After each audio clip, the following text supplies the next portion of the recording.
Know what could really help you sort through these important issues? What? I Am Stronger by Uncle Adams. You say you're not the problem, the school system is. Well, picture this, yeah, sick as it is. There's a whole lot of kids who do not want to live, searching up and down the halls for a Ritalin fix. And I will live life with purpose. I am smarter, I am stronger. I will take it no longer. I have feelings, I'm a person. I will live life with purpose. She started to believe thoughts evil as these, struggling for a reason to breathe. One night someone put a picture on Facebook of a cow. It said, "This is how Shay looks." She read it with the tears streaming down her cheek. Then she went to sleep permanently. She drank bleach.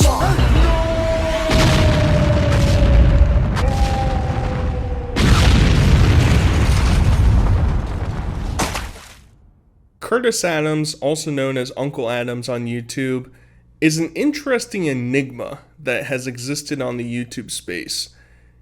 He made these videos where he was trying to motivate people to get out of depression and become better people and really just accomplish your dreams. I'm Uncle Adams, and I'm a motivational rapper, speaker, role model, and counter bully, among other things. That's the short version. I want you to pretend that this glass cylinder is your brain.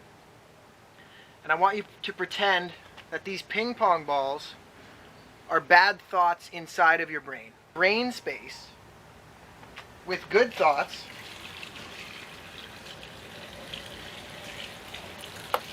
what happens? You push the bad thoughts out. There's one left. Get out of there. He himself lives by that philosophy. Unfortunately, he lives in this land of delusion where he thinks he's this all-time great rapper who's gonna make it big someday, and those dreams just never really come to fruition. He even starts to make these videos that are trying to inspire people. Come on, we can all do it together. Turn around and go back. But persistent people face the roadblock, find a way around it, and continue going on and on and on and on. So really, success is the sum of overcoming all of these failures and staying persistent. The problem with inspirational videos is you typically have to be a prominent figure, famous or successful, in order to get some sort of accolades, have people be intrigued and want to actually hear what you have to say. And Uncle Adams has never really accomplished any of that. But he is extremely arrogant. He is an egoist and loves to reflect and see how great his dreams and his future life will be. I don't mean to be arrogant when I say that, but when you listen to my songs, you know that I'm a polished rapper. I fine-tune it. I have the syllables. I got that wordplay. And that comes from years and years and years and years of doing this. I rhyme things that other people are like, how did he even rhyme that? Because if you just say those words, they don't go together. All that being said, let's check out some of his songs, which include a parody of his most popular song, potentially the one that you're most familiar with, Original, and a diss track that he made that was basically crucifying parents for buying too many presents on Christmas. Hey, if you're watching Sway, this is my audition. I want to be on your show. My name is Uncle Adams. Shout out to the original creators of this song. Let's go. I'm not actually on Sway till after this plays. Know the universe works in miraculous ways. I'm not a know-it-all, I'm full of curiosity. I'm fascinated by the stars and the luminosity. The original. Let's place it in your rectum. Let's place it in your rectum. Place it in your rectum. We're kissing under the mistletoe. Lurking in the distance was this vision of a wicked ghost. He came to teach them both what their lives missed the most. Beneath the tree, presents stacked half as high, the tree was tall. Believing in the reasoning that their children need them all. No donation for the Salvation Army ball at the mall. But Santa brought every gift on the list, including dolls. There are some other odd little trinkets here and there about Uncle Adams, including the fact that once he transitioned into becoming a motivational rapper, he started to do these tours at different schools. And he'd say bullying is bad, rapping about being happy is dope. And somehow that really rustled some feathers in the Regina public school system. I guess they wanted him to change some of his lyrics and he refused to. So he's basically been banned from ever performing at a grade school or a high school in the local area there. Really unfortunate. That's probably the first time I've heard of somebody being banned that wasn't for an inappropriate reason, per se. I have some schools in Regina that are asking me to come to their schools, but unfortunately the school board, the Regina Public School Board, and I aren't quite seeing eye to eye, so they're denying me access into these schools, unfortunately. So they kind of want me to change some stuff in my presentation, and I'm not really willing to do that. So my message to the kids would be stronger, be yourself, say what you want to say no matter what, and do not change just because somebody else wants you to change. And because of these little trinkets here and there, he will do these interviews on radio shows. And this is the only time I ever really hear him get any clout, get any recognition. He always talks about how he has this big fan base of people who are so interested in hearing what he has to say. But in my experience, I've only really seen it in a few comments on his channel here and there, and random, I don't know what radio station this is. That's the whole thing. He thinks he has this conglomerate of giant fans waiting, just arm to arm, trying to break inside the arena in order to get there first to listen to him. But the actuality is that doesn't really exist. I've never seen you do that to rap music before. No.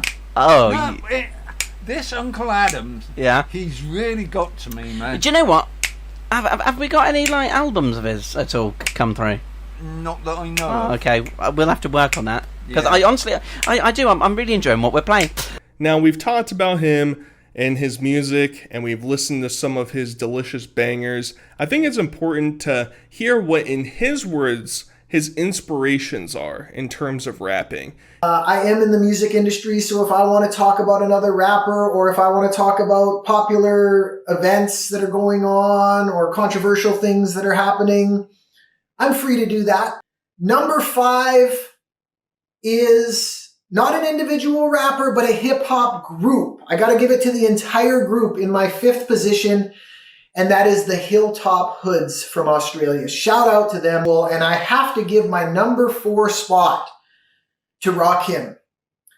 So number 3 has to go to the legendary Tupac Shakur. The number 2 position on my top 5 is the legendary Marshall Mathers, Eminem. And my favorite rapper, number 1 on my top 5 list, is definitely Jay-Z. He gives his top 5 list. It's whatever. I don't think it's right. I don't think it's great, but it's fine. It's fine. I just want you to see them so that you can have them stick in the back of your head and be like, does this music really sound like Jay-Z or Eminem? Does it really sound like them? That's something you can ponder as you listen to some of this stuff. And before we get started, I just want to leave this inspirational interview that he probably paid somebody to do with him that talks about what he wants to accomplish in this rap game. The goal is to make it in the music industry, but a lot of people say that. So how do you know when you've made it in the music industry? That's a question that needs to be answered. So that's why I have set definite targets. $1 million in the music industry, earning it as an artist, and attaining 1 million monthly Spotify listeners. Those are both definite targets. By far the most interesting series of videos that Uncle Adams has ever done is the at least a million mission. ALAM for short. It's basically this saga where he's going to release a music video by the same name that is going to propel him into stardom. So he wants to make all these vlogs about his financial struggles and other aspects about making it big in the rap game, release them so that other people can be inspired and I don't know, reach superstardom with him. So I want to go episode by episode. He has recently privated or deleted all of his episodes, so we only have re-uploads. I don't have all of them, but a lot of them. I have the first 12, which are the most important ones, and we're going to get into it. So in episode 1, he talks about how he has almost $200,000 in debt. I gotta be honest, the numbers are not looking good for me. So what I mean by that is I just checked all the money that I owe. And I'll be honest, I owe $164,000 right now. He is planning on quitting his job, or has already quit his job, in order to make more music. I chose to quit my job and go all out after my dream a few years ago. And I created as many music videos as I could independently. I produced as much music as I could independently. And that's about 15 music videos that I have on YouTube, 45 songs, 3 albums. I'm proud of that. I'm proud of what I did. But the income coming in just has not been enough yet to take care of the debts. Have more time for music videos, and hey, you know, I understand the struggle. There's plenty of people out there that maybe they're starting to do something. Maybe they start an Etsy shop. They're making Cyrax figurines. They're starting to get some money off of it. And they're like, maybe should I quit my job? Should I not? I don't know. But most people have at least some income coming in before they just decide to go balls deep into it. So you'll start to understand that he just makes these crazy rash decisions without anything actually flushing out. It's really funny. He also says that he had sold his house and he's planning on selling his car. By the way, I've already sold my house for this, okay? I bet a lot of people watching this are like, wow, this guy, I can't believe this guy, you know.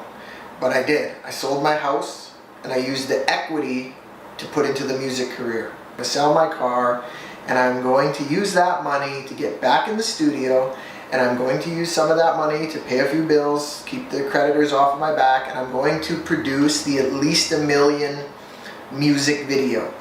Call these the rap game loans, I guess. So prior to this dream of becoming this famous rapper, it seems like he had his life kind of set into place. He was a heavy machinist operator at different factories, and he had his own car, he had his own house, and we're throwing all that shit into the garbage. Bye-bye. Just to reach our dreams. And it's kind of sad, but you'll kind of see he's kind of a dickhead a lot of the time. He comes off as this guy that you think is hip and cool and looking out for you. But I honestly think he's just looking out for his own self-interest, and he loves the idea of being famous, being recognized by people. And he just feels at the current moment that he's an underdog, but he knows that his dreams, they're going to come to real life, baby. So the odds are stacked against me. I really feel like an underdog. But I will have my dream. I will not be denied. The rational mind says, don't keep going. You're in too deep. You're not earning enough. You got bills to pay. You got rent to pay. And the money isn't there. But my heart says, keep going. You're supposed to do this. You're the one. You're meant to do this. You're meant to show other people that they can do it too in whatever field they choose to do it in. And the ones that push through that testing period are the ones that make it. And I'm going to keep pushing through this. I've already made the decision in my mind that I'm doing this or dying in the process. You can't hold him down for much longer. But he starts going through, he claims he has 10 to a dozen different bill forms of different loans and credit cards he's taken out. And we'll get into more specifics with it a little bit later. But he is one of the worst people I think I've ever seen with money. Big bills. This one's 1,100 American, that's like 1,500 Canadian. This one's 150. This one's 105. This is just 3 of them. I probably have 10 of these that I get every month, plus rent, plus bills, utilities, stuff like that.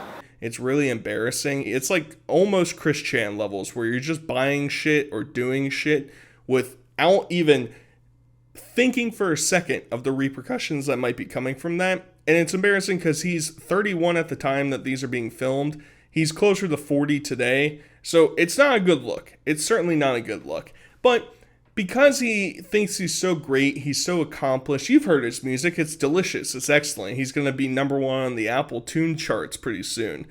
That this will only take about 10 episodes in order for him to accomplish his dreams. And let's see if that works out. We'll see how many episodes it takes, however many it takes. I'm guessing it'll take around 10. And when I'm a big star, they're going to watch this video and say, wow, he actually did that. He actually talked about doing that. Now he did it. This is crazy. What can I do in my life? You know, that's what I want. In episode 2, we start to see his true personality come out because he truly thinks that he is more successful than you or I will ever be in our own personal dreams, and that he just grinds so hard.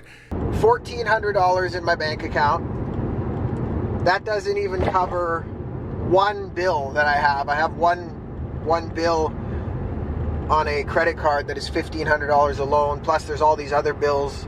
I used to think like this. I used to work a regular job and just think, oh, I could never do that. I could never be famous, oh, you know.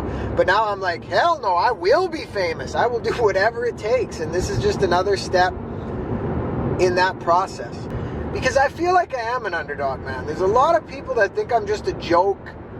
Maybe they've watched like one of my videos or something and they're like, is this guy serious, man? Like, but they don't know me, like that I actually work at this every single day, that I'm more passionate and dedicated to my craft than they are to theirs. That's pretty much a guarantee.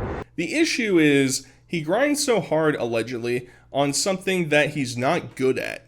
You can only polish turd into a more shiny turd so much. If there's not actually skill built in, you're not really going to get anywhere. But he assures us that it's not a joke and that he is great. He's excellent. And that this is just more than a dream because he loves wasting his time at the studio. So it's like I've had 2 careers. I did it once, but it wasn't quite the right way. I basically quit. I started again when I was 26, and now I'm 31, and look at all I've done in those few years. If this was just a dream, I would be working a day job dreaming about it. But it's more than a dream. I'm taking action towards this. That's why I'm going to the studio when I have no money. Therefore, he's on that grind. He's really on that Jinx grind. Non-stop uploads, non-stop making records in the studio. And the thing is, if you really even look at a lot of underground artists in the past 10 years, where are they making music? They're making music in their closet. They're making music in a shed. They're making music in their bedroom. They're doing anything that they can in order to get their sound out there because true skills will prevail. People will find it and they'll be like, hey, that's pretty good. The problem is when you don't have skill and you spend a lot of money to try and make it better and get better production and whatever, it's not going to come through as well. And it's going to come off extremely corny, like what he is making in the sound booth right now. Land of the living skies. I've lived up here my whole life, so it's home to me. He's a modest guy. He probably doesn't like me tooting his horn that much, but he's one of the best producers, I would say. Definitely in Saskatchewan, probably in Canada. We're here at Nebulous Entertainment. How are you doing today, bro? Doing great. Doing awesome? Yeah, I'm excited about today. We're gonna have a nice session. Yeah. 4-hour session. I kind of told them on the way here. I was filming in the car. I said we're gonna clean up 3 tracks that I did before, and we're gonna record 1 new one today. Good. So we're gonna kick butt like we always do, man. Me and Jared have fun. Yeah. Levels are good. Vibes are good. Feeling good. It's all good. Here we go again. I'm really going in. I'm a cannonball, knocking down bowling pins. Jared says I'm bad for business because I come prepared. But we love it. We get along great. We have fun. Button pushing, as I call it. Hey, Jared? Yeah. Important stuff. The unfortunate aspect of this entire episode is that he never actually released the song, right? We hear him make it, and he never actually released it.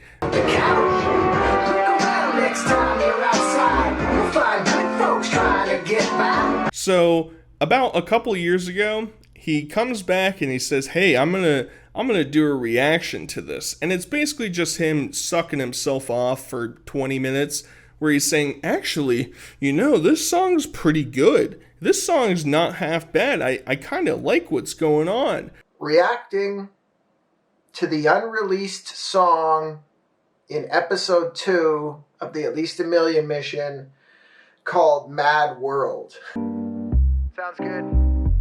Levels are good. Vibes are good. Feeling good. It's all good. Here we go again. I'm really going in. I'm a cannonball knocking down bowling pins. I bring the facts to you quicker than a soda fizz. From an 88-story drop overhead. It's not bad. It's not bad so far. I think it's the other verses that I didn't like, and that's why I didn't release it. But let's carry on. It's decent bars. And he also leaves in this little brief moment where he's just like, man, I'm on that grind. I just woke up, guys. It's hard being me. It's hard making all this excellent content for you guys. Make sure you subscribe. Make sure you like. Make sure you comment. Make sure you suck me off in the comments, please. That would be an Uncle Adam's guarantee. Just woke up, by the way, but I said, you know what? I'm doing another video today. So hit the like button if you're with me, man. The last part is that he just mimes along to the hook of the song, acting like it's catchy and interesting. I can guarantee you, outside of people clowning on him and listening to parodies of certain things of his songs, none of his beats are overly catchy and none of his lyrics are memorable at all. So I don't think you're going to be too far-fetched to say this is going to be forgettable. The song has an interesting hook. Let's check it. World really isn't that bad. No, most hearts aren't frozen and cold. If you feel like you're down and out, get up, get out and off the couch. So we learn in episode 3 that his ultimate goal, or his initial goal, I guess, is to reach $1 million in the bank and 1 million listeners on Spotify. 1 million monthly Spotify listeners for starters. And that will happen. So let it be documented. For the record, today it's at 18,000. Can you guys take a guess right now if either of those were accomplished? I guess we'll have to wait till the end to see. He also mentions that he has a silent investor on his team that has invested at least $70,000 into him. It's like I owe $1,100 by September 11th, which was yesterday. And that's American, so it's more like $1,300, $1,400. Here's another bill, $118. Here's another bill. I have a silent investor who believes in me and my dream, who I'm very thankful for, but they will remain anonymous at this time, but you know who you are, and I appreciate you very much. That silent investor has $71,000 invested into me. The difference between failure and making it essentially is the refusal to quit. My assumption is that this is a family member, and that's why he doesn't want to release it. I can't know for certain. It never gets leaked at any point. My guess would be, yeah, his dad is actually paying his bills, and that's what's actually going down. There's not some mystical mogul, because if there's somebody that was this wealthy in the music industry, you think they'd find a way in order to get him more accolades, get him on a fucking billboard somewhere. Unfortunately, that's not what actually came through. He also mentions that he hasn't sold his car yet. Just checking in. Unfortunately, nobody bought the car today. I went out and I spent pretty much my last $200 on props. He's still looking to figure out how to do that, but he's already bought shit for the music video that he's going to make for this, so he doesn't have money to pay for a bunch of other shit, so he's kind of screwing himself. Episode 4 is where it starts to get really juicy, because we see him buying shit from like Best Buys or Targets and taking out a store credit card. Very clear. I don't want my fans and kids watching this thinking, oh, Uncle Adams is maxing out his credit cards, you know, like it's the cool thing to do, and I don't want to see you go do that, max out a bunch of cards just for doing it, for the sake of doing it. A couple of power drills, a couple of 23-inch computer monitors from Best Buy, and a couple of pill speakers. We are going to sell this stuff, get some money, and produce the At Least a Million music video this weekend, because like I say, I got $30 in my account, but we got lots of stuff we can sell here, which is good. And the cards that he mentions are the ones that you can only exclusively buy stuff in the store. It's not like a universal Visa card that gives you like 5% back at BP or something. It's a card dedicated to the store and the store alone. So he's buying a bunch of the shit so that he can go and sell it for cash on like Facebook or Craigslist or wherever else he's trying to sell it, so that he can take that cash and go and get studio time, or pay for his editor, or pay for props for his music shit, or to get a haircut. Yesterday was a pretty tough day financially. I had to sell one of the monitors. I had to sell one of the monitors yesterday just so that I could get a haircut. Now, the issue with this initially is, I don't know the terms and service. I don't know what's going on in Saskatchewan. I don't know if there's certain laws or regulations there. But I have heard some things that there might be potential fraud issues with this, because I know a similar comparison are people that take their food stamps to buy like Coca-Cola cans at the store, and they pour them out and they sell them at a refinery, a metal refinery or a junkyard, and they get some cash back so they can go buy meth. You know, that's the type of the equation. They try and prevent those type of things from occurring. So I don't know. I just thought it would be worthwhile to bring it out. He mentions that the car still isn't sold. Still haven't sold the car yet. I keep lowering the price and reposting it. I'm confident that it will sell. And at the end of the video, he says that he doesn't have enough money to pay his videographer for his A-Lamb music video, yet he's still planning on doing it anyway. So fuck his friend, I guess, you know. Sorry, buddy, you don't know I don't have the money, but you're going to still come here and do it anyway. Just kind of a dick move. I don't have the money to pay my video guy yet, but luckily I don't pay him until the project's done. So we're just going to proceed as normal. I know that by the time I need to pay him, I will have found a way to do it. Episode 5, we get the magnum opus, baby. This is what the whole series is meant for. We get to see some behind-the-scenes clips of him just doing random shit. Okay. Are you filming this out? Mm-hmm. Okay, action? Yep.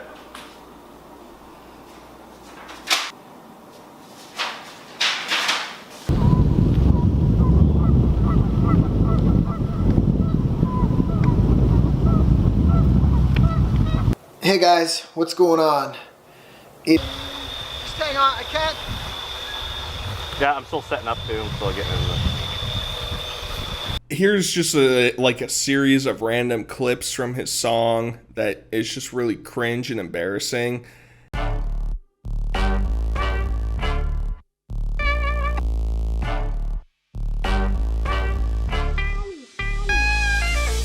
Yes, we'll show 'em who the best is. We're the freshest in the building.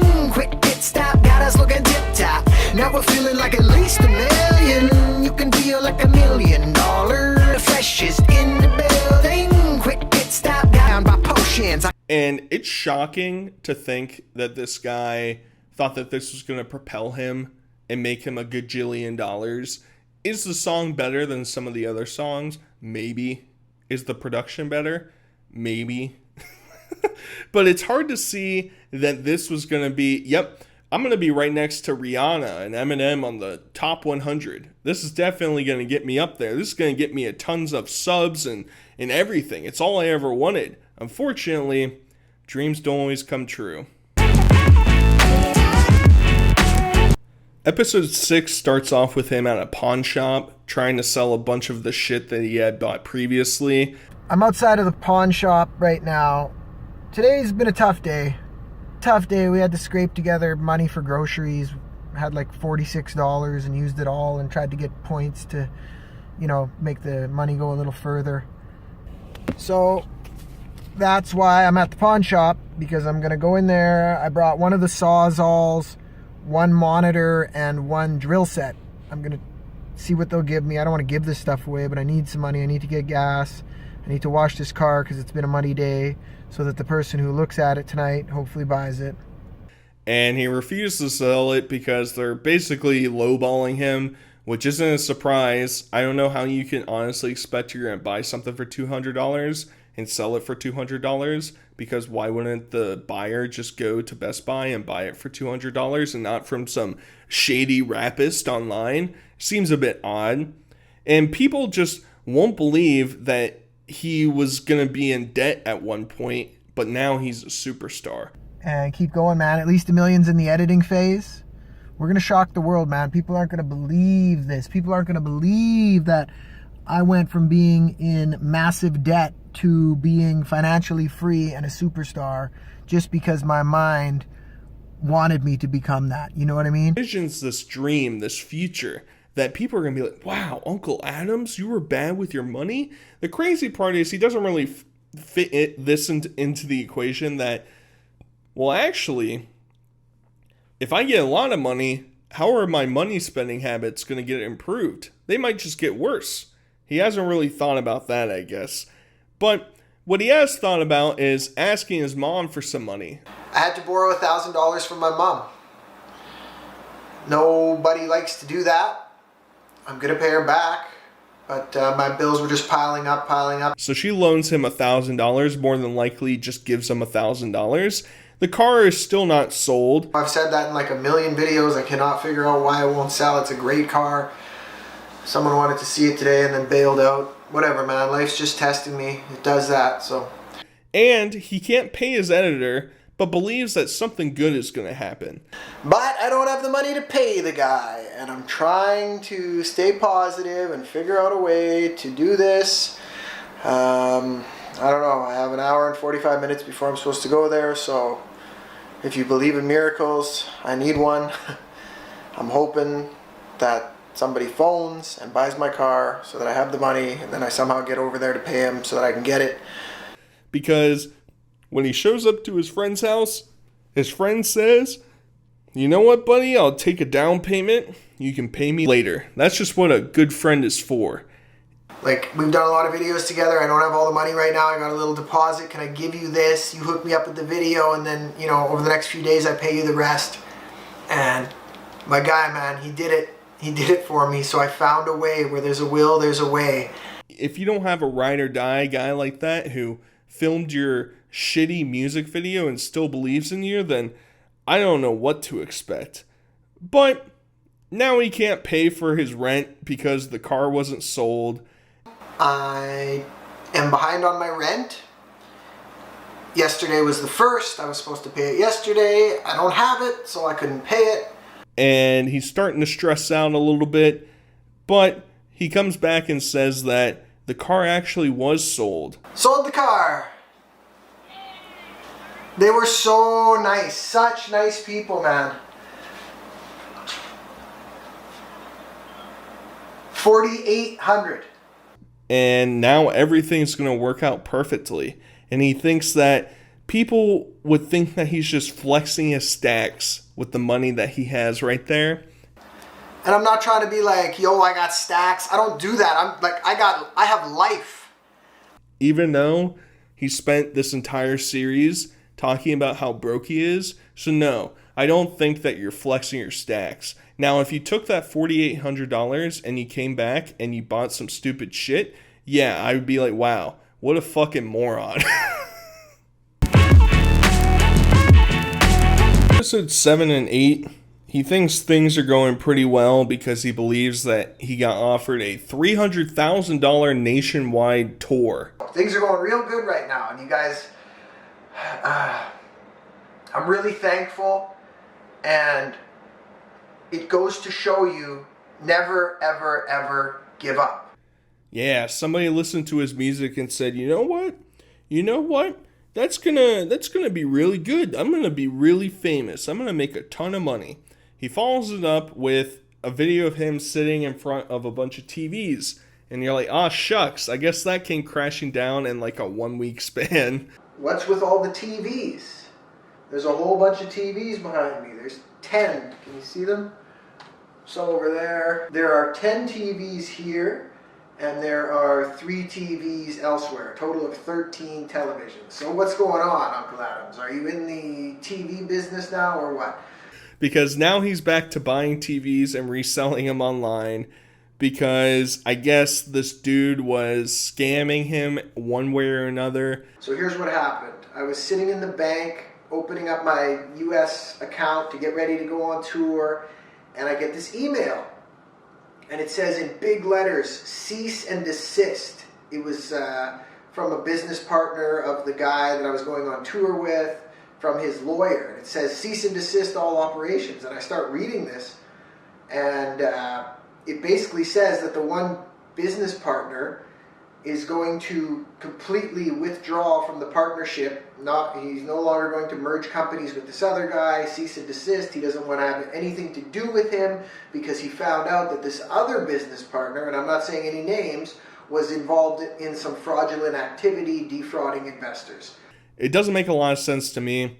It seems like his manager probably got fooled by somebody. At the same time, his manager will find out eventually was also scamming Uncle Adams. So it's just, we're getting sucked into this vortex of just scams left and right. It's like we're stuck in the Genova-verse.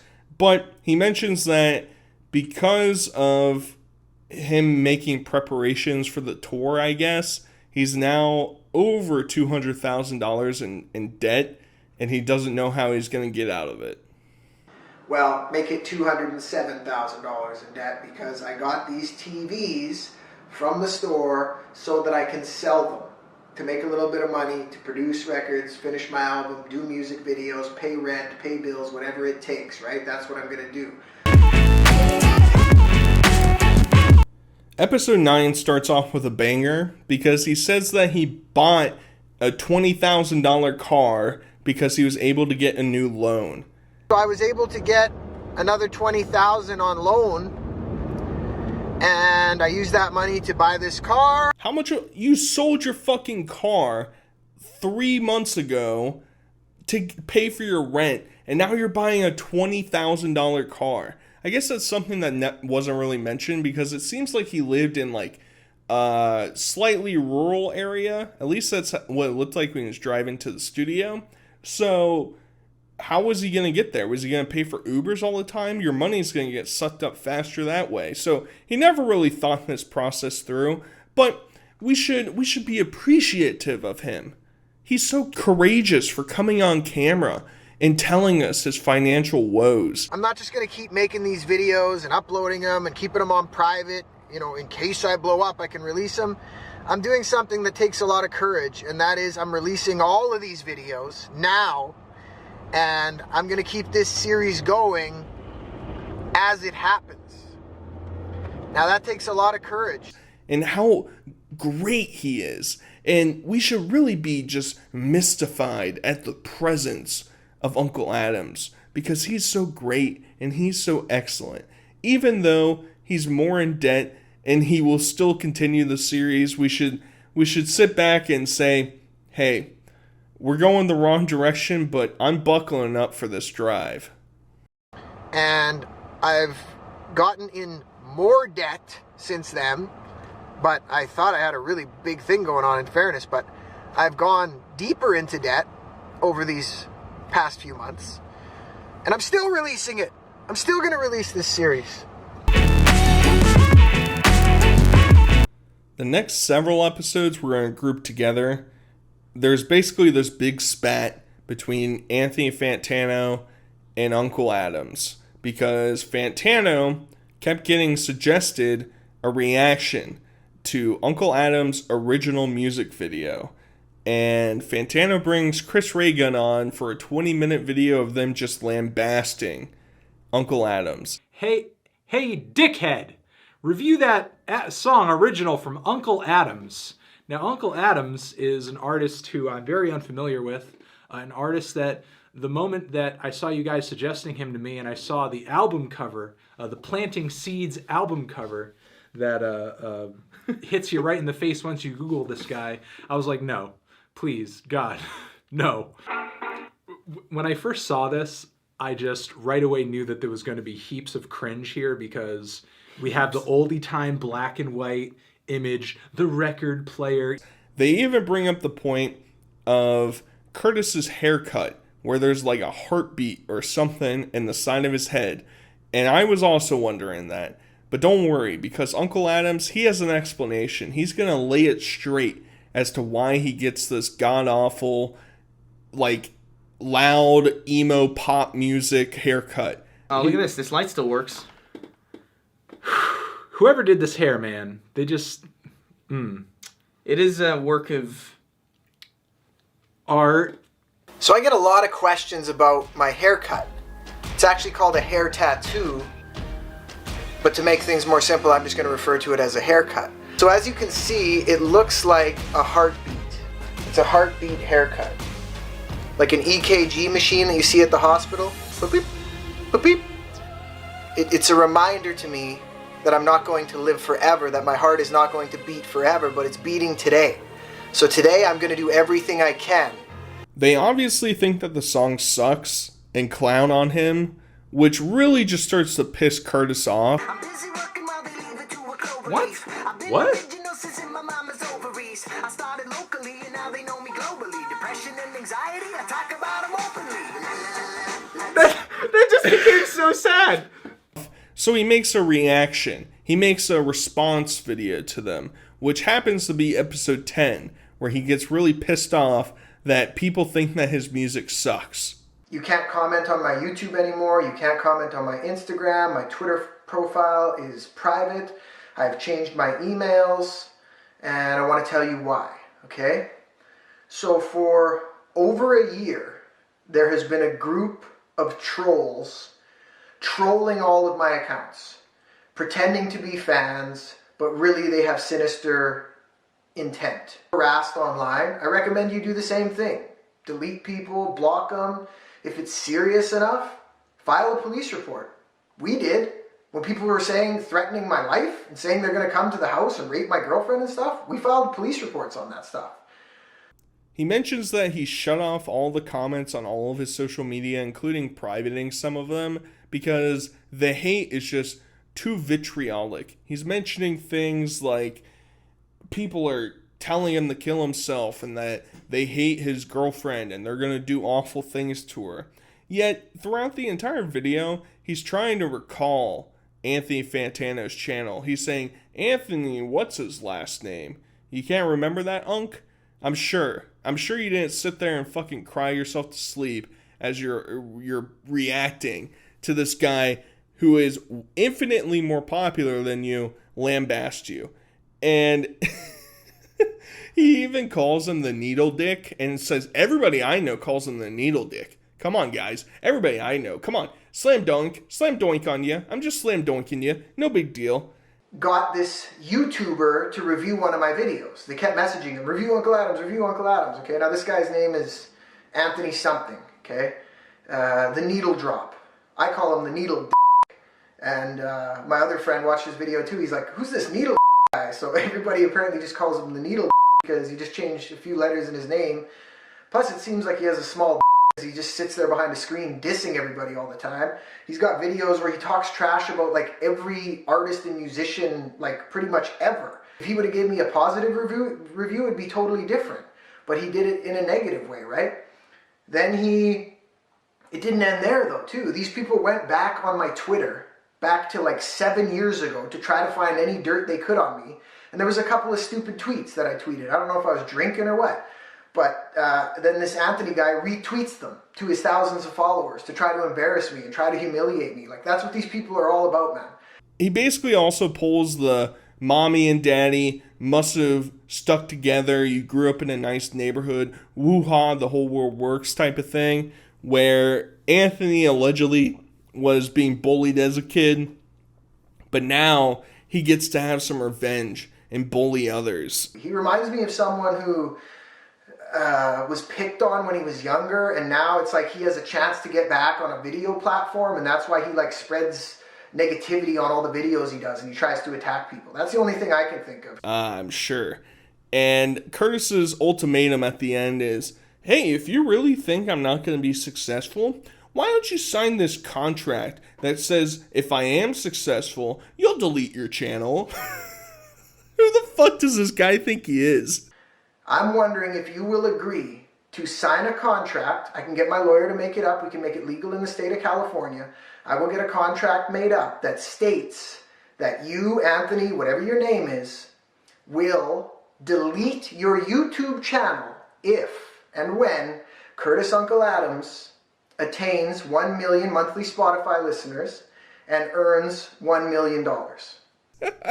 It's like so funny. And Fantano ends up responding to him, basically saying that he has to be more self-aware of what he's posting online. He can't just be posting shit and expecting just cheers and applause all the time. And if you're incapable of understanding your shortcomings, then it's probably not going to amount to anything, because you got to be able to have some self-reflection, especially if you're a solo artist.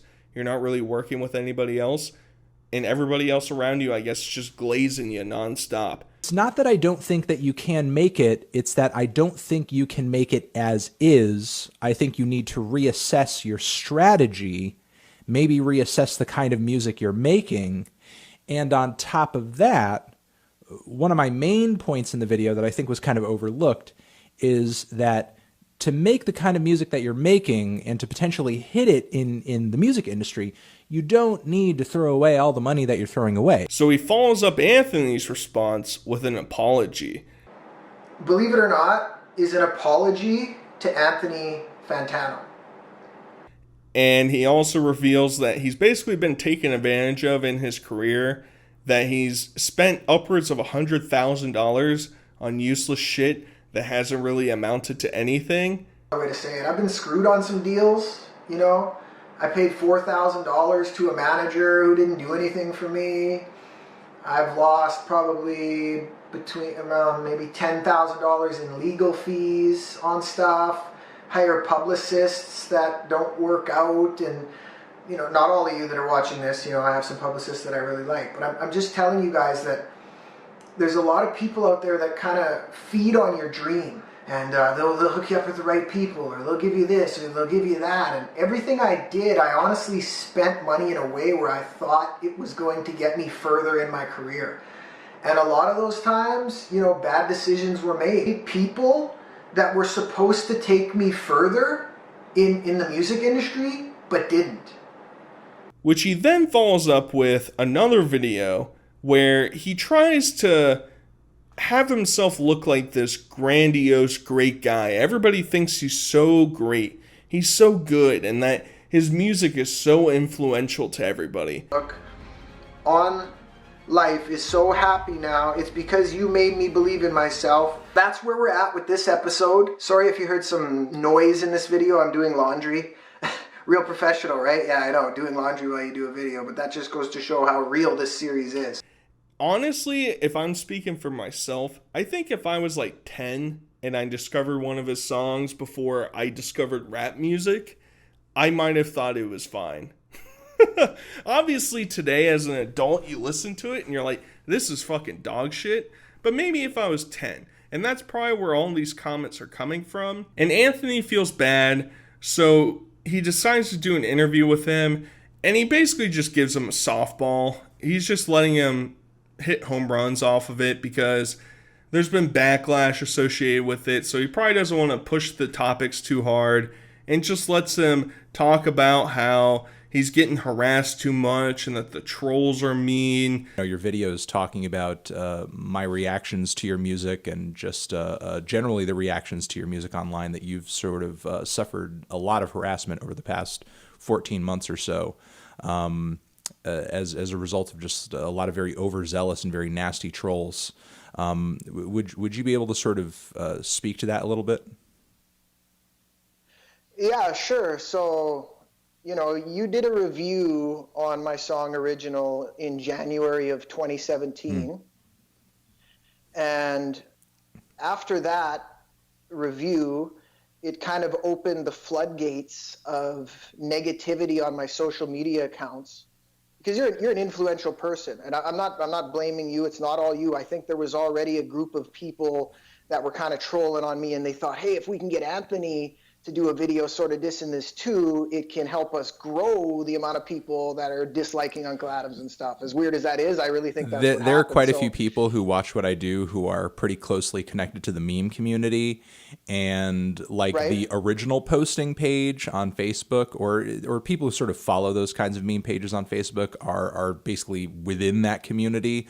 And I was getting a lot of requests. In that he's determined to reach his goals no matter what. He's going to do it. He's going to accomplish it.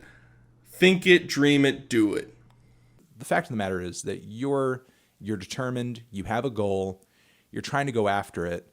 And I think maybe the lesson that's being learned here is that it's really tough. And unfortunately, you're trying to make it in an industry that in a way is like kind of designed to suck money out of your pocket. I agree with a lot of what you said. It's kind of, I hate to say this, but it's sort of a sneaky, almost snaky industry in some ways. And a person I met in the music industry once told me, he said, you know what, Curtis? About 50% of the people you meet in this industry don't actually have your back, basically just want your money, will make false promises and not deliver. So 1 out of every 2 people. And I remember thinking, that can't be right, man. Like, come on, it's got to be better than that. But sure enough, as I went on, that number has proven itself to be true. Honestly, I think 50% is a little generous. Yeah, right. And at first, it's always all good when you meet new people in this industry. And like I said in my other video, a lot of them sort of play off of an artist's dream. And it's like, we'll take you to the next level. We'll help you with this. We'll introduce you to the right people. We'll make you blow up. Just give us a little bit of money. They always need money. Yeah. You know what I mean? Yeah, it's always money. And as far as people, thinking I'm crazy, I understand that, because it's not a normal thing for someone to do this and put themselves out there like I have. And that's why some of those episodes were in retrospect, because I had to build up the courage to actually put it out there. Episode 15, Curtis reveals that he's starting to look for real jobs, except he has the stipulation that he doesn't think he should be looking for real jobs. Sitting there, and as much as I didn't want to, I applied for a few jobs. Because I thought, man, I really don't want to, though, but I guess I will apply for a couple of jobs and, work 8-10 hours a day and then do what I can with the music on the side. So I applied for a few jobs, and then it's like I'm not supposed to work at a regular job because I got 2 tour offers. There's nothing wrong with that other stuff, like I say, driving truck and everything, which I applied for a couple of truck driving jobs, honestly, because it was getting to a point where I was like, what am I going to do? But there's nothing wrong with that kind of work. But obviously, if I have the opportunity to rap and speak, I'm going to take that, because that's the whole point of this mission. That's what I'm trying to do here. I'm not trying to work a regular job, so. He's posted a video a couple years ago talking about how anyone can get a job. It's so easy. You shouldn't be that proud about getting a job. Everybody has one. If you quit one, you can find a new one. Those who don't know me, okay, I'm a rapper. I do internet stuff. I trade stocks, real estate, so on and so forth. With that said, I do go in and out of heavy equipment operating jobs. I'll do a 1-month term, a couple month term, and then go back to doing my other stuff, my Uncle Adams stuff. YouTube, for example, what I'm doing right now. And the reason I'm making this video, or at least part of it, is because this happened to me just last week. I was doing a heavy equipment operating job. Things were seemingly going well until one guy decided he was going to ride me on the radio for half of the day, belittle me, bully me. I stopped for my break and he gets on the radio. We don't have time for breaks. We got to get this hauled, blah, blah, blah, blah, blah. Making fun of me, And I'll be honest with you guys, I pressed the radio button and I said these exact words. Someone else can take this fucking truck. I'm out of here. It doesn't take any courage to have a job. Okay? Now, why am I saying that? Well, everybody goes to school and then everybody gets a job. Okay? So you're just doing what everybody else is doing. No offense, but just keep that in mind. It's not some amazing thing to have a job. Everybody can get a job pretty much. It's quite easy. It's one of the most out of touch, out of tune comments I've ever heard. It's really disrespectful to the people that have to get a job because they don't have mommy or daddy as a lifeline to throw money to them when they're falling. So it's out of touch, it's out of tune, but it's very in tune with what Unkle Adams is always preaching, because if it's good for him, then it has to be good for you. He doesn't understand any other life experiences. Once again, he reiterates that he's going to be successful, he's going to reach the top, he's just trying to figure out all the other cool people that he's going to be hanging out with. He says in his videos, he's like, and then what? You know, something bad happened to you, someone took your money, you lost some money, you had an accident, okay, and then what? What are you going to do about it now? That's going to happen. I know at this point, I know this is going to happen. It's just, which way am I going? Which way am I going to the top? Who am I going to meet? Who am I going to work with? You know, and which direction are we going to go in? But at this point, I'm already there. I'm already at the finish line. Oh, hey, Jay-Z. Hey, Dr. Dre. Let's drop a beat about how living in Compton is hard, but you can do it by acing your math test. That's what he actually thinks his future career probably entails. He's a lot happier now. He mentions that he's probably happier than anybody that works a 9-to-5 and has a stable financial situation. People that are working 9-to-5 jobs and are financially stable. That's the weird thing. People are coming up to me all the time like, oh, I saw you. They see me in public, you know. I'm not trying to brag when I say this, but I seriously cannot remember the last time I went out in public and I was not recognized in some way, shape, or form. Probably because you're getting lifelines thrown at you left and right, so you don't even have to be that concerned about your next song flopping and the following song flopping and people making fun of you because your music sucks. You're safe. You're safe from all that criticism. He even goes to this point that, you know, it's kind of hard nowadays to go outside and not get recognized, dude. Everybody knows who I am. It's hard. They're coming up to me saying hi. At this point, he had less than 50,000 subscribers, so yeah, I'm sure that's 100% happening. I'm sure people, I've never been to Saskatchewan, I've never been to Regina, so maybe there's like 100 people that live in the entire province, and they all subscribe to his channel, and that's how. Or he just hangs out with family and friends all day, and they ask him about his job, and he equates that to, everybody thinks I'm fucking sick. We find out in some subsequent episodes that, guess what, baby? Unkle Adams is going on tour. The problem is, the tour, in air quotes, that he's going on, is to one of the most remote locations, not only in Canada, but in the entire world. So check it out. So the little dot, the blue dot is where I am, in Regina, Saskatchewan. And that up there, that marker, is the community that we're going to visit in Nunavut. He's going to a place that you can only fly into. They only get supplies up there once a year on a barge when the Arctic Ocean is not frozen over. They have no roads, and there's only a couple hundred people that live there. Sounds like a dream scenario. Did I also mention that he's opening for a magician?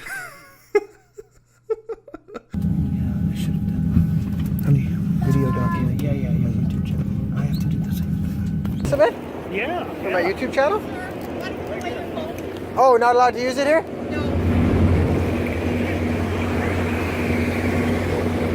That's it, baby. He's opening for a magician. He goes there, he does a show, He claims that everybody loved it, everybody wants to hang out with him, everybody's his best friend, everybody wanted an autograph. Unfortunately, whatever bozo that was there just didn't record it right. And they were so nice, and I'm going to play volleyball with them in less than an hour. I'm going to go play volleyball at the high school gym with the kids. I say kids, some of them are 20 and stuff, and there's some young adults too. That's going to be fun. I was given a gift by the community organizer. Just a sec, I want to show you. It's a soapstone carving. So nice.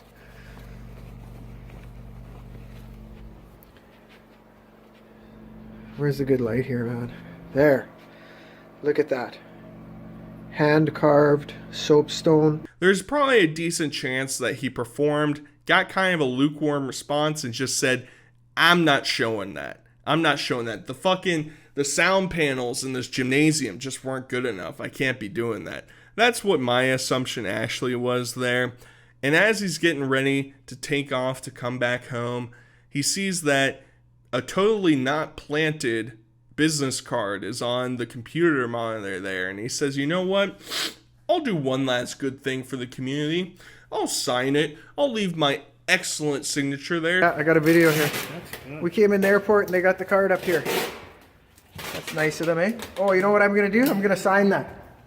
I'm going to say thank you. Wrote him a goodbye message. So, if any of you guys go to None of That, I think is what it was called. If any of you end up there, make sure you take a picture with the epic Uncle Adam's signature. Uncle Adams isn't some lame brain loser who doesn't know anything about meme culture, baby. What he will do is steal basically meme review. I don't know if you guys were around for the more edgy Anthony Fantano. He used to do a meme review that people would send him stuff on Reddit and he'd review it. Hoo-ha, the whole world works. He has this character on TikTok called Cletus that is basically just a filtered face of his that obviously trolls were saying was racist, and he interpreted it as, I'm getting real backlash. People think that this guy is racist. Use your floss on your teeth, make them nice, make them right, do it every single day. Now, I want to clear up the rumors. Cletus is absolutely not racist. He's a friend of mine, and he loves people all over the world, all different types of people. He loves them all. A funny thing is, Uncle Adams made a video in the past that was basically a self-flagellating, I hate myself because I'm white type of video, where he's saying, you know, bad things have happened, guys, but that wasn't me. That wasn't me. It's fucking pathetic, dude. There's no doubt that white people have done some truly horrific things to other races throughout history. But please understand that that was not me. That was not my friends. That was not my family. I don't know those people. We're generations apart. He reviews a bunch of memes throughout it, and all the ones that are glazing him, he fucking loves them. He thinks they're great. He thinks they're funny. But obviously, there's some ones that are mean. And he doesn't like those ones. He thinks that he's getting too criticized. And he's getting butthurt over, like, changing damn to debt and having him on the cover. It's like, dude, you used to be a battle rapper, allegedly, and you're over here crying and complaining because somebody made a 1 out of 10 on the meanness scale for a meme. Give me a break, dude. Give me a break. This one stings. This one stings a bit, but I can see why on the outside it's funny. You know, it's funny. So they they replaced the Kendrick Lamar album cover concept with me. And instead of it saying damn, it says debt in red letters, and it has me looking at the ground. He even is so stupid that somebody makes a parody of him being the cover for XXL. Cover, I don't know if I'll ever be on that. I think I'm too old for that. Isn't that young kids that are on there? I don't know. But, you know, it's kind of a running joke that I'm never on the cover. Maybe I'm not on their radar and they don't know who I am, but to be honest, I don't know who anyone on that cover is either, other than Little Pete. And he thinks he's too old to be on it. That's probably why he's not on it. or they just don't really know about him, but he appreciates your effort for trying to get his name out there and trying to get him on the cover of the magazine. I appreciate whoever made this that thinks that I deserve to be on the cover. So shout out to you. Thanks. He's so fucking dense, dude. He really thinks that the dude that made that thinks, yeah, I'm gonna get Uncle Adams on the cover. Not a jab at, hey, here's this really shitty rapper who's never gonna be on anything. He's never gonna get any attention anywhere. And I'm gonna make a parody of him being actually famous somewhere. It's just like the delusions inside this dude's head are ridiculous. So he starts consistently making these videos. The at least $1 million mission kind of flies out the window at this point. He's not really talking about finances or getting out of debt a whole lot. Instead, he just starts picking little beefs here and there. He released a single that had a dog shit cover. First of all, the song is called Industry Snakes. Here, I'll bring the graphic up right here so you can see it. Okay, Industry Snakes. And the font is hard to see on purpose because I feel like that's how snakes are sometimes. They blend in and you really got to look close to see them. Because you can't read it, but oh, that was intentional. That was intentional. Okay, if it was intentional, then fire your fucking graphic artist, right? When you're listening to a song and you're like, let's look and see what I want to listen to. If I can't read what the fucking title is, why am I going to listen to it? I'm not going to be intrigued by it, right? It's just so dumb. He's just so dumb. He also mentions that he paid $55,000 over a span of a couple years to have his music on the radio. Basically, I was supposed to get this radio play, and I got some radio play, don't get me wrong, but a lot of it, most of the spins were in the middle of the night. And I looked at it, I was like, man, who even hears this? You know what I mean? And basically it did nothing for my career, I gotta be honest. And it probably was like a $55,000 total investment to earn $200 or $300 in streaming revenue. I mean, that's a complete business fail. But he got scammed because the jockey or the manager at the radio station told him that his manager was shaving some of the cash off the top. He also only had time slots in the night, so nobody's fucking listening to it, and his manager was stealing money from him. He's just like the worst businessman, and the crazy part is he sort of started creating music at the perfect time where YouTube is starting to get more popular. You could have popped off if you had talent, but you're so stupid and you're stuck in this old time set of, well, I have to go to a studio. I have to use professional equipment. I have to meet with professional people. That's not what you have to do in order to make yourself big online anymore. But he's never gonna understand that. There are a few out there, about 100. I know Anthony Fantano has one in his collection because I sent him one. I have one, and then the other people that purchased them when we did the order through crates. So he starts to do a giveaway where he's going to give away one of his old records to some lucky fan out there. This one's going to be signed, baby. If you have that, send it to me for free because I'm not going to pay for it. And he honestly thinks that the reason why he's not being successful in life is that he's not being broadcasted correctly. Not everybody can, and that's kind of a good thing because if everybody had that will, that determination, that persistence, then the music industry would be like extremely, extremely overcrowded, and it already is overcrowded, you know, don't get me wrong. Everybody raps, everybody sings, right? But being a dope rapper, it's not good enough. You could be the dopest lyricist in the world, but if you're not marketing right, it doesn't matter. If you don't have the right connections, if you're not pumping out the content, it doesn't matter. If you're the dopest rapper in the world, but you only rap to your 5 friends on the weekends, then it doesn't really matter, right? You're not going to become a professional that way. So there's way more aspects to this game. I've learned, you know, there's teams, there's marketing, there's distribution, you know, tour, like there's just so many, and then there's like royalties and copyright, and oh my god, it's crazy, man. And I'm still doing all this stuff myself. Super awesome. Just remember, just because I'm not broadcasting every single move that I make doesn't mean that the mission is over or anything like that. Like, it's just, I'm adjusting my strategy as I go. All the people he's ever worked with either scammed him or just didn't know what to do with him. That's why he just isn't succeeding. He's just not getting all the hits. And this is part of the reflection back to Fantano. This dude has like no inner monologue to tell him, hey, my shit sucks. I need to improve or get the fuck out of here. He wants to be famous. He'll never be famous. It's a shame.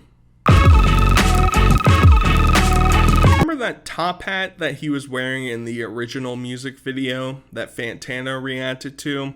Well, he thought he was so famous that he was gonna auction it on eBay for $10,000.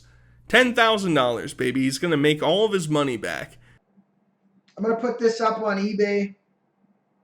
But during the live stream, I whipped out this, the hat that I wore in original, and people were losing their minds.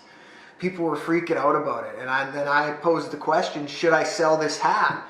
And people were like, yeah, name your price. Go ahead, put it up. Someone said $266,000, just joking around. Of course, I'm not going to sell it for that much. So I've created a certificate of authenticity that says that I hereby certify that this is the hat that I wore in the original video. I've signed it on the inside. It says stay original. I have an online store. I'm putting this hat and certificate on my website for a buy it now price of $10,000. Except, obviously nobody bought it for $10,000. So he decides, I'm going to do a retweet giveaway where he's going to choose some random person that retweets the tweet about the hat and they're going to win it. The problem with that is that there's also people that speculate that this was a scam because the person that ended up winning the hat was also a music artist. And so there was some jostling back and forth in the comment section saying that he actually chose the winner and chose another artist to potentially collaborate with. That sort of falls apart because this guy ends up making a couple different diss tracks on him. He makes a diss track about Original, and he also makes a diss track about the Penguins, basically waddling around people that are haters of Uncle Adams. Know you fear the truth if you appear to Tech 9, you hear the booze. Music's not near top tier if you rap the Tim Hortons, all that hears of who? Guess that's the T. Where'd your money go, Unc? That's the T. One time for the fast food dudes who you say are beneath you. That's the thing, you can't take the memes, so you block instead. Can't laugh at yourself, so you talk of jets. As time passes though, regrets on your mind will turn into rules on your head. Ayy, to cope, maybe break another bobcat. Quit another job on your first day. Be even less relatable. Then go and wonder why the people call your verse lame. Make another rant again. Try to sell another half of 10 grand again. Write a preachy song about a real issue. Try to rap it at a school and get banned again. Try to sell a record that there's no demand again. Write about a cause you don't understand again. Head to the pump, see that the pump is right, and realize that you gotta rebrand again. Hey, you're not chasing dreams, you're chasing vain imaginations to be famous. Then you act surprised that people hate it, saying haters are just penguins. Obviously, Curtis sees this. He's pissed off.